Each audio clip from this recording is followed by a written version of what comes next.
ওনাকে আমরা আনার ব্যাপারে কথাবার্তা চলছে, বাট এটা এই সামিটে হচ্ছে না। প্রথমত ইলন মাস্ক সামিটে আসবেন এরকম কোনো ঘোষণা আমরা কখনোই দেইনি আসলে।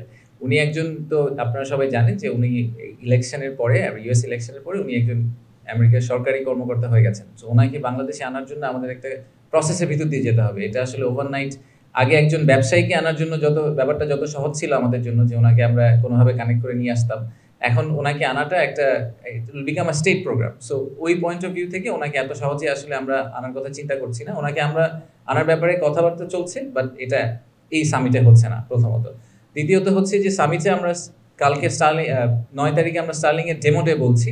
সো স্টার্লিং ডিভাইস দিয়ে আসলে পুরো সামিটটা রান করা হবে। ইন্টারকন্টিনেন্টাল স্টার্লিং সার্ভিস প্রোভাইড করবে এবং সেটা আমরা যে আপনারা সোশ্যাল মিডিয়াতে লাইভ যে প্রোগ্রামগুলো দেখবেন সেটা স্টার্লিংকের থ্রুতে পাওয়ার করা হবে।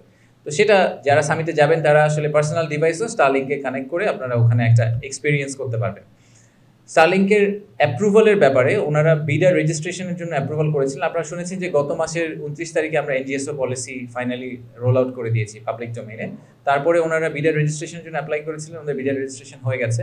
ওনাদের নেক্সট স্টেপ হচ্ছে যে এনজিএসও লাইসেন্স নেওয়া, ওটার জন্য সম্ভবত ওনারা আজকে অ্যাপ্লাই করবেন। তো আমরা চেষ্টা করবো যত দ্রুত সময়ের মধ্যে সম্ভব ওনাদেরকে এনজিএসও লাইসেন্স, অবভিয়াসলি আমাদের রুলস অ্যান্ড রেগুলেশনস মেনে ওনারা যদি অ্যাপ্লাই করে থাকেন তাহলে আমরা ওনাদেরকে এনজিএসও লাইসেন্সটা দিয়ে দিব। দিয়ে দেওয়ার পরে কমার্শিয়াল অপারেশন ওনারা তার পরের দিনই যেতে পারেন। তাতে আর আমাদের সাইড থেকে যেই কমিটমেন্টটা ছিল সরকারের পক্ষ থেকে যে আমরা 90 দিনের মধ্যে ওনাদেরকে ব্যবসা করার ব্যবস্থাটা করে দিব, সেটা কিন্তু আমরা এনজিএসও লাইসেন্স দিয়ে দেওয়া হয়ে গেলে ওনাদের জন্য ইটস রেডি টু গো। তো তারপরে ওনারা হয়তো ওনাদের ডিভাইসগুলো ইম্পোর্ট করে আনতে ওনাদের একটু সময় লাগতে পারে, বা ওনারা যদি এখানে কি মডেলে অপারেট করবেন, ওনাদের শপটা দেখতে কিরকম হবে সেই সব ব্যাপারে হয়তো ওনারা কিছু ডিসিশন নেবেন। But in theory they should be ready to go very soon. পার্বত্য চট্টগ্রামের ব্যাপার আপনি যেটা বললেন যে দেখেন, আমি মনে করি যে অ্যাক্সেস টু ইন্টারনেট এখনকার যুগে ইটস আ রাইট। আমাদের সবাইকে এই রাইটটা দেওয়া উচিত। তো সেটা আমাদের পার্বত্য চট্টগ্রাম হোক, কুড়িগ্রাম হোক, যেখানেই হোক, একটা প্রাইমারি স্কুলের ছাত্র হোক, সবার জন্যই এই অ্যাক্সেস টু ইনফরমেশনটা থাকা জরুরি।